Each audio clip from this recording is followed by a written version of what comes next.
Pemirsa, viral seorang dokter di RSUD Sekayu, Sumatera Selatan diduga dianiaya keluarga pasien karena membuka masker dan juga mendapatkan tindak intimidasi dari keluarga pasien. Hal ini membuat dokter dokter Syapri Putra Wangsa melaporkannya ke pihak kepolisian. Dan lantas bagaimana penanganan dari tenaga kesehatan dan juga perlindungan terhadap tenaga kesehatan?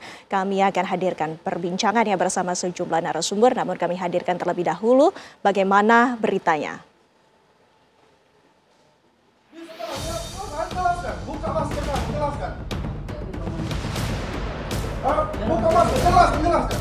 Jagat media sosial digegerkan video viral seorang dokter di RSUD Sekayu, Sumatera Selatan diduga dianiaya keluarga pasien karena tak mau melepas masker. Dari video berdurasi 41 detik yang beredar di media sosial, tampak momen di ruang perawatan RSUD Sekayu saat seorang dokter tengah memeriksa pasien. Sang dokter ini mendapat perlakuan tidak menyenangkan dari keluarga pasien. Ya, bukan begitu. Saya minta tindakan yang pasti. Usai mendapatkan perlakuan tak menyenangkan lantaran dipaksa buka masker serta diintimidasi, Dokter RSUD Syapri Putra Wangsa Finasim melaporkan pria arogan ke polisi. Lantas, bagaimana perlindungan tenaga kesehatan berhadapan dengan pasien dan keluarganya? Sudah tepatkah langkah hukum yang diambil korban melaporkan keluarga pasien ke polisi?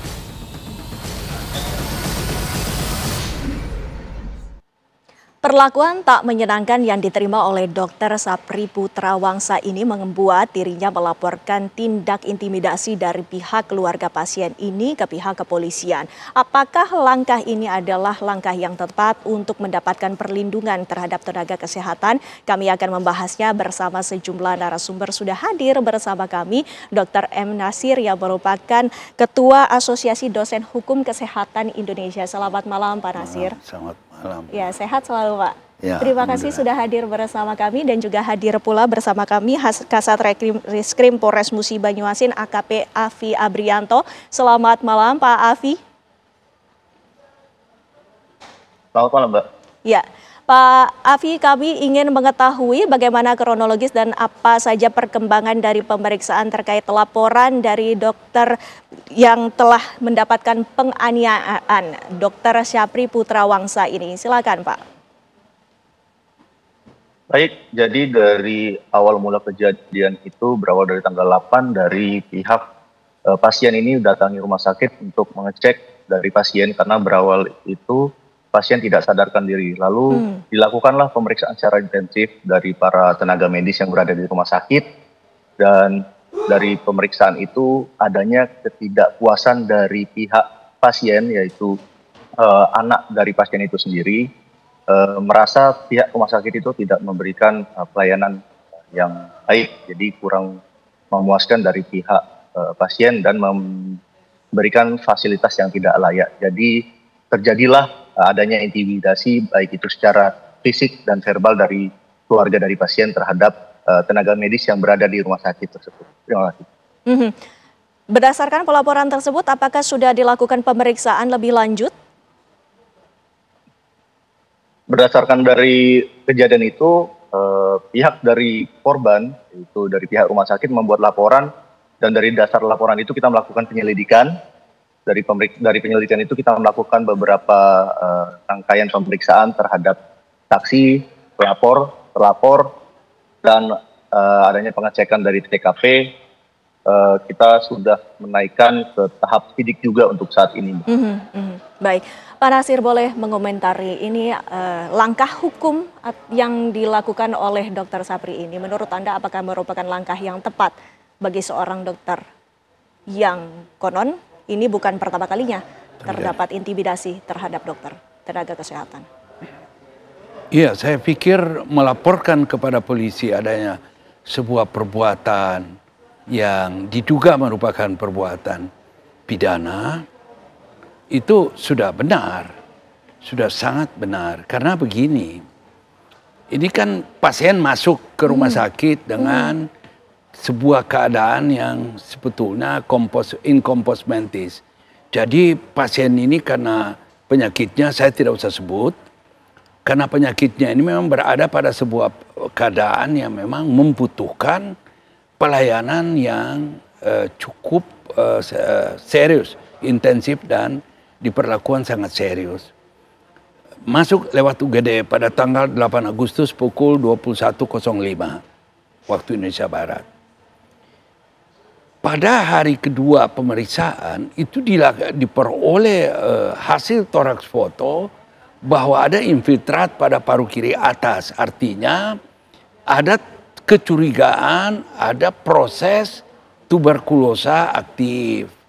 Nah, rumah sakit ini kan punya SOP, punya tata aturan bahwa orang-orang yang dicurigai ada penyakit tertentu, saya tidak usah sebutkan beberapa jenis penyakit tertentu itu, dirawat di ruang isolasi. Mungkin ini oleh rumah sakit dikualifikasikan dalam SOP mereka harus dirawat di ruang isolasi. Nah, pasien ini kemudian ditempatkan di ruang isolasi dengan tekanan negatif.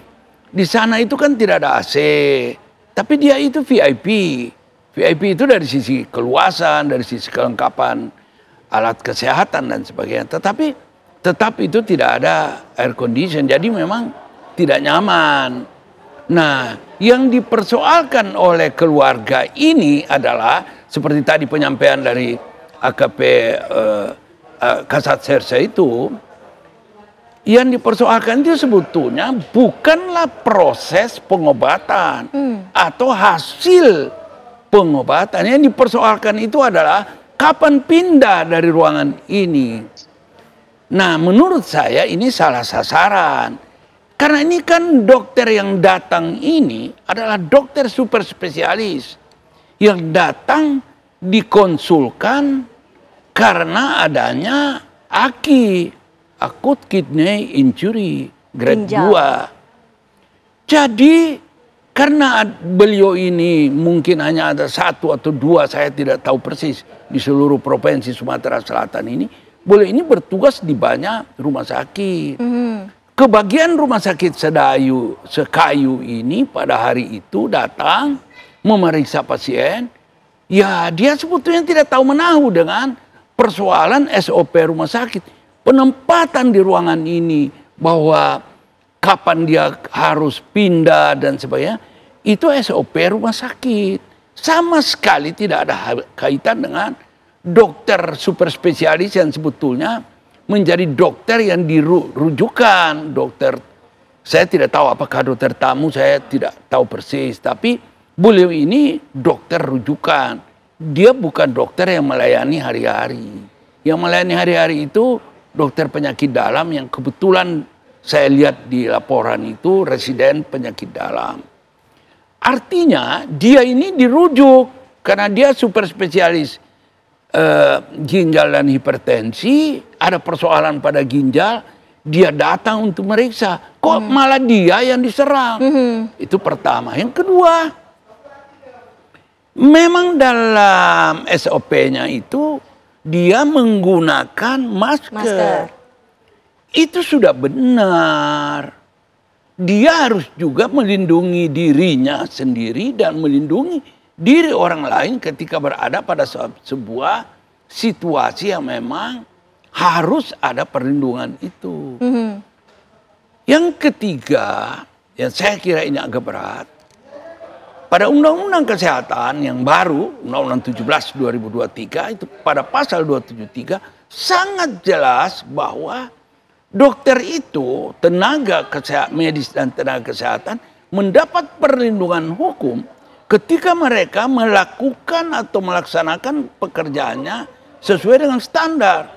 Standar baik standar profesi, standar operasional prosedur maupun standar pelayanan medis. Dan itu penting juga. Dan sesuai kebutuhan pasien. Kebutuhan pasien ini dia memang harus ada di sini. Karena sedang menunggu pemeriksaan TCM.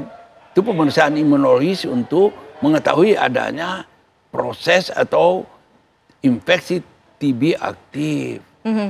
Jadi tidak ada yang salah undang-undang itu justru ayat 1 tadi yang saya bacakan.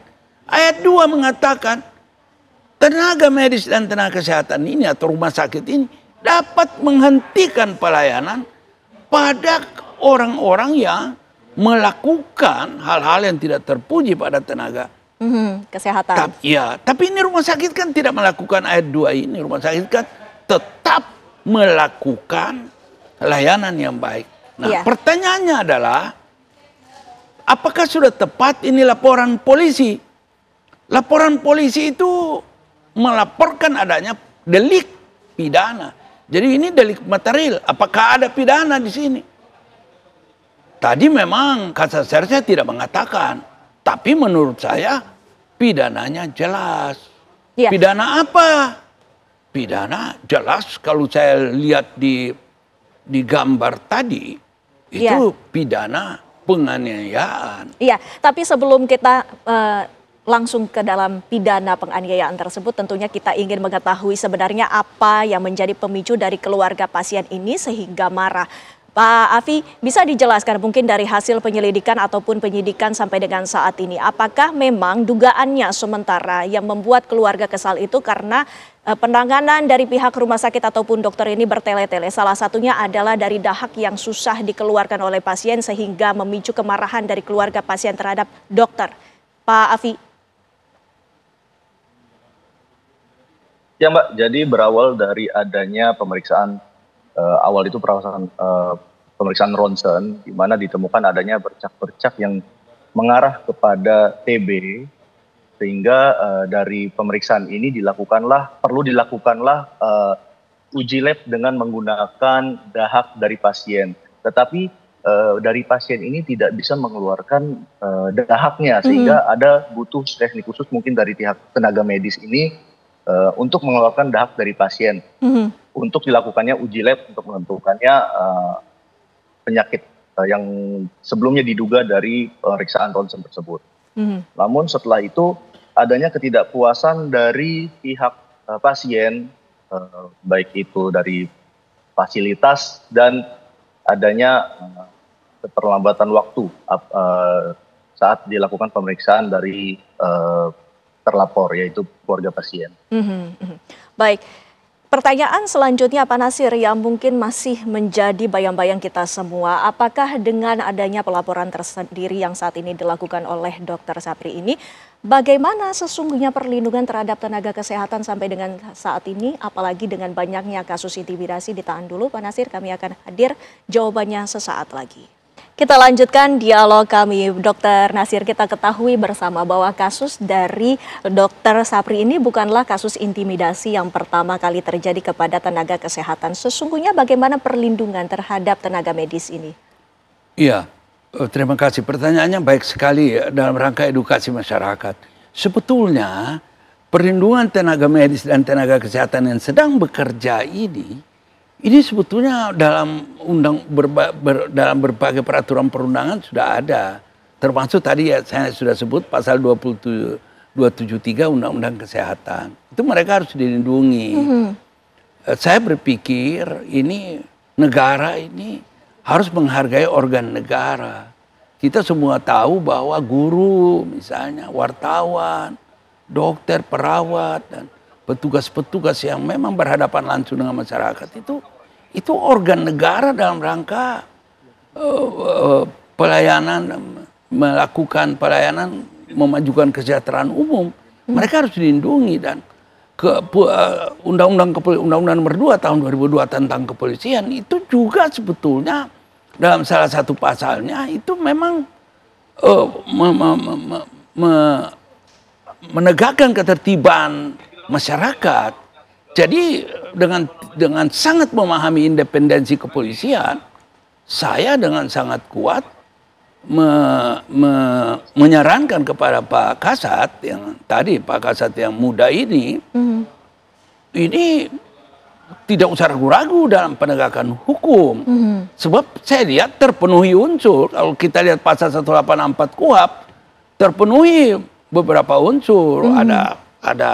Ada gambar yang sangat jelas dia melakukan apa itu piting, dia masker itu sampai putus talinya, melakukan pengancaman, melakukan intimidasi verbal, itu menurut saya terpenuhi unsur pada organ negara yang sedang melaksanakan tugasnya. Iya. Ya. Dengan seluruh yang terpenuhi unsur ini, Pak Afi, kami ingin mengkonfirmasi bahwa kita ketahui keluarga dari pasien ini meminta untuk mediasi. Apakah jalur hukum ini akan terus dilanjutkan ataukah mengambil jalur mediasi, Pak Afi?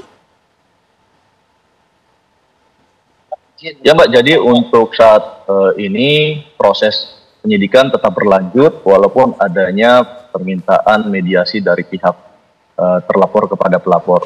Jadi kemarin memang sudah sempat ada yang saya dengar juga akan adanya mediasi dari kedua pihak, namun pemeriksaan ini tetap berjalan, jadi saya rasa pelaksanaan mediasi itu belum terjadi. Baik. Terima kasih AKP Afi Abrianto, waktunya bersama kami di Apa Kabar Indonesia Malam. Dr. Nasir, kita masih melanjutkan dialog kami. Kita ketahui bersama apabila tindak intimidasi ini tidak ditegakkan secara dengan adanya unsur ketegasan dari pihak kepolisian dan juga tidak diselesaikan dengan benar, bagaimana jangka panjang dampaknya? Iya, ini kan edukasi publik. Jadi apa yang dilakukan hari ini oleh kepolisian resort itu saya tidak tahu persis masuk Polres mana, Polres Sekayu. Musi Banyuasin. Musi Banyuasin. Oke, sorry. Musi Banyuasin, ya, Muba. Jadi oleh resort Muba ini penting karena akan ditonton oleh kawan-kawan petugas kepolisian dan kawan masyarakat umum di berbagai penjuru tanah air ini. Karena ini bukan kejadian pertama. Di Madura itu terjadi dan kemudian ya berakhir dengan meterai 10.000 itu perdamaian. Nah, organisasi sendiri perannya ini seperti apa dalam melindungi tenaga kesehatan kita di Indonesia? Enggak, saya kira organisasi sih oke, ada, eksis ya, bagus, langsung bereaksi. Tetapi ini semua tergantung pada kebijakan kepolisian setempat. Jadi memang dalam rangka penegakan hukum ini tidak berarti itu tebang pilih, tetapi memang penegakan hukum ini kan harus ada juga unsur edukasi masyarakatnya. Kita ini kan memang mengedukasi masyarakat, jangan mukul guru. Kalau anaknya dicubit oleh guru, terus kita mukul guru. Kita kan masih lihat bersama-sama di Sulawesi Tenggara, di Konawe itu guru itu malah dijadikan tersangka karena memukul atau mencubit anak dari seorang polisi dan kemudian sampai ke Polri turun tangan juga. Artinya itu dapat menjadi contoh bagi kawan-kawan di kepolisian di resort Muba bahwa guru, wartawan, dokter, perawat dan sebagainya ini bukan diistimewakan, tapi memang ada pasal-pasal undang-undang di dalam undang-undang masing-masing itu mereka itu dilindungi secara hukum ketika dia bekerja sesuai dengan SOP-nya seperti itu. Jadi artinya kesimpulannya memang perlu ada penegakan hukum yang tegas dan benar. Baik, terima kasih banyak Dr. Nasir waktunya bersama kami di Apa Kabar Indonesia Malam dan juga informasinya pada malam hari ini. Sehat selalu. Terima kasih, terima kasih.